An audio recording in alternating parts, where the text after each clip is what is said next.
Hola, mi nombre es Steven Soriano. Con mi persona y con mi compañero José Solórzano vamos a explicar cómo se debe simular el circuito en el cocodrilo. Primero repasemos con lo que nos pide el problema. Dice que un área de eventos tiene 3 entradas y que cada entrada cuenta con su respectivo interruptor para habilitar la iluminación si la luz está apagada. Y si la luz está encendida, asimismo de cualquier interruptor la debe apagar. Veamos. Aquí ya tenemos hecho ya el circuito en el cocodrilo. Como dice el primer enunciado, que tiene que tener 3 entradas y que cada una tenga con su respectivo interruptor. Y aquí están los 3 interruptores para que haya la entrada. También dice que si la luz está encendida, asimismo de cualquier interruptor la debe apagar. Veamos. Ya activé el primer interruptor y vemos que el LED se prende. Ahora, como dice que como uno tiene que prender, la otra tiene que apagarlo. Y sí, hace la acción que nos pide. Que aquí el primer switch ya está prendido y prendió el LED. Y prendimos el segundo switch y por tanto se tuvo que apagar. En realizar la simulación en cocodrilo, que ya es lo que vimos, implementar el circuito lógico y su funcionamiento en el proto, eso es lo que ya vimos en el primer video, y nos pide que cada entrada debería ser con un switch, que ya es lo que enseñamos, que tendría su respectivo rotulación o nombre. Como aquí vemos, aquí ponemos el nombre del switch A, el switch B y el switch C. Listo.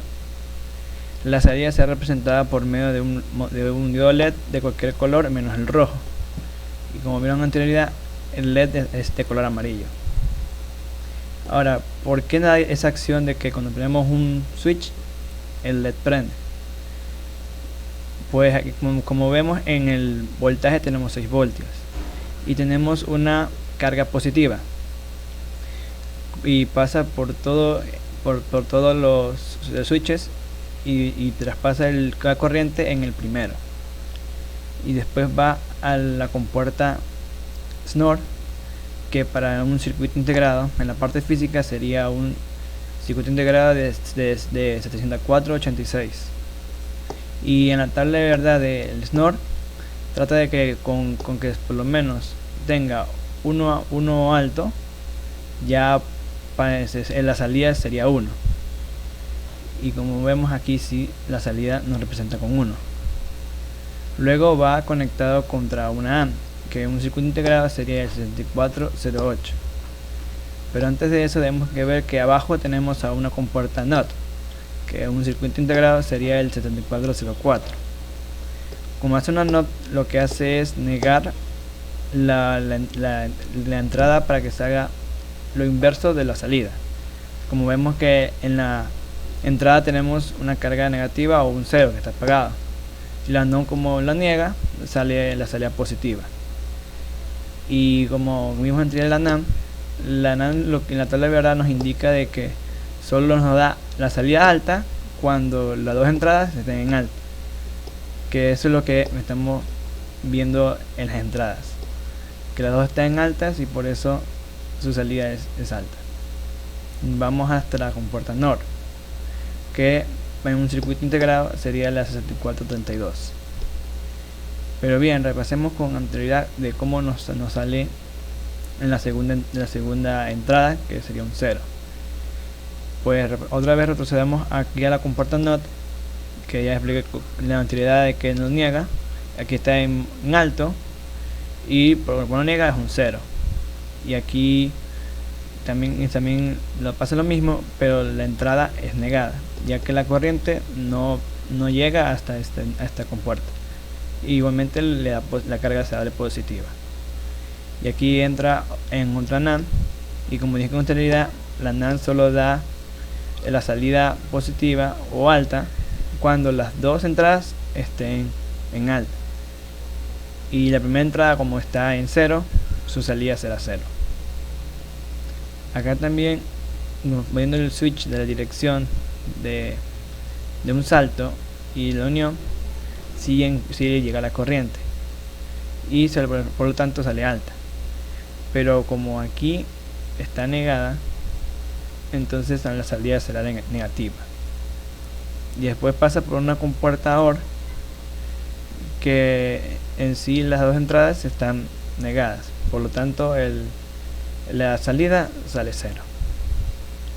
Y también pasa por la NAND y como no llega la corriente o el voltaje, porque solo abrimos un switch, igualmente sale 0. Y por eso cuando pasa por la compuerta OR, que la compuerta OR, la tabla nos indica de que aunque como no nos casa una alta, también puede salir alta, y por eso pasa por la resistencia y prende el LED. Muchas gracias. Hola, mi nombre es Josué Alexandre Solórzano Tello y yo hablaré sobre las compuertas e integrados que usamos para este circuito lógico. Como primera compuerta lógica usamos la compuerta NOT con su integrado 7404, la compuerta AND con su integrado 7408, con la compuerta OR con su integrado 7432 y la compuerta TORC con su integrado 7486. La compuerta NOT es una compuerta negada, por lo tanto, si su entrada es 0, su salida saldrá 1, y si su entrada es 1, saldrá 0. Siempre su salida será lo contrario a lo que entra. En el integrado de la compuerta NOT 7404, lo primero que debemos de hacer es energizar el integrado de su lado positivo en la posición 14 y su lado negativo en la posición 7. Después de esto, conectamos su entrada en cualquiera de las compuertas que encontramos ahí. Por ejemplo, podemos conectar en la compuerta 1 y su salida será en la compuerta 2, en la salida 2. Y así podemos hacerlo con las otras compuertas, tanto de la entrada 13 con la salida 12 o de la entrada 11 con la salida 10. En la compuerta AND, si una de sus entradas es 0, su salida será 0. Pero si sus dos entradas son 1, su salida será de 1. Ahora, en el integrado es el mismo funcionamiento.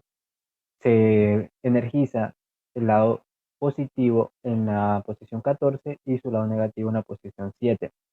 Y como podemos ver, en este integrado las compuertas AND están integradas, están posicionadas de esta forma. Las entradas están en el 1 en la posición 2 y su salida en la posición 3. La siguiente compuerta, sus entradas están en el 4 y en el 5 y en la salida está en el 6. Ahora, en la compuerta OR, si sus entradas contiene un 1, su salida será de 1. Pero si sus dos entradas son de 0, su salida también será de 0. Entonces, este integrado del 7432 se hace el mismo procedimiento como los otros. Se energiza sus positivos y sus negativos y se coloca o se conecta los cables en la posición de su entrada y en su salida. Y por último tenemos a la compuerta SOR, en el cual sus entradas, si son iguales, será su salida un 0. Pero si sus entradas son desiguales, su salida será siempre 1. Entonces, el integrado 7486 funciona de la misma manera como los otros. Usted energiza el lado positivo en la posición 14 y su lado negativo en la posición 7 y se conecta sus entradas y sus salidas respectivas como vemos en la imagen. Y como resultado final colocamos en una línea los 4 integrados que vamos a usar y ya sabiendo esta información anteriormente mencionada, conectamos para que cada integrado esté energizado y conectamos a la vez sus respectivas entradas y sus respectivas salidas para que en la salida lógica funcione tal y cual como el circuito lógico lo indica.